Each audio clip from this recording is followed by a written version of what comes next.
قلعہ منڈی بہاؤالدین، سکندر اعظم اور راجہ پورس کی جنگ کا مقام۔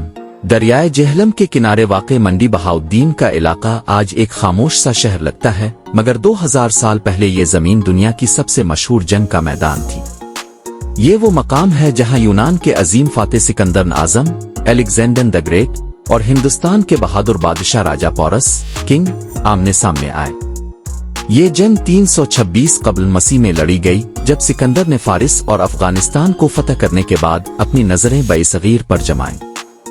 اس وقت دریائے جہلم کے پار راجہ پورس اپنی فوج کے ساتھ تیار کھڑا تھا۔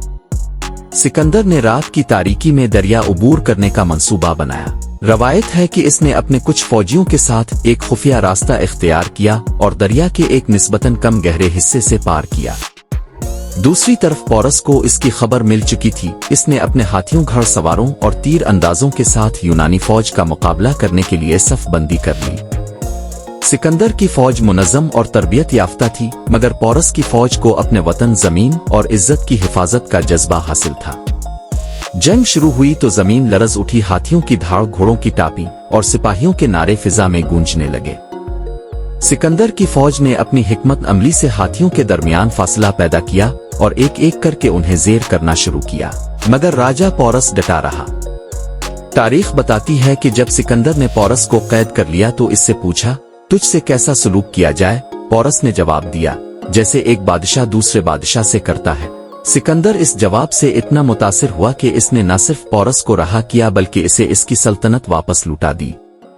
آج منڈی بہاؤالدین کے قریب ایک جگہ کو جلال پور کہا جاتا ہے، جو اسی تاریخی میدان جنگ کے قریب ہے۔ کہا جاتا ہے کہ دریائے جہلم کے کنارے وہی مقام ہے جہاں یہ عظیم جنگ لڑی گئی۔ ماہرین آثار قدیمہ کو یہاں سے پرانے برتن، ہتھیار اور سکے بھی ملے ہیں جو اس تاریخی جنگ کی نشانی سمجھے جاتے ہیں۔ یہ جنگ نہ صرف دو بادشاہوں کی ٹکر تھی بلکہ دو تہذیبوں، یونانی اور ہندوستانی، کا پہلا براہ راست تصادم بھی تھا۔ آج اس مقام پر کھڑے ہو کر جب آپ ارد گرد کے کھیتوں اور دریا کے بہاؤ کو دیکھتے ہیں تو یقین نہیں آتا کہ یہ پرسکون جگہ کبھی دنیا کی سب سے خونریز جنگوں میں سے ایک کی گواہ تھی۔ قلعہ منڈی بہاؤالدین اور اس کے آس پاس کے علاقے اب خاموش ہیں، مگر ان مٹیوں میں وہ گونج آج بھی زندہ ہے جو کبھی سکندر کے لشکر اور پورس کی بہادری کی کہانی سناتی تھی۔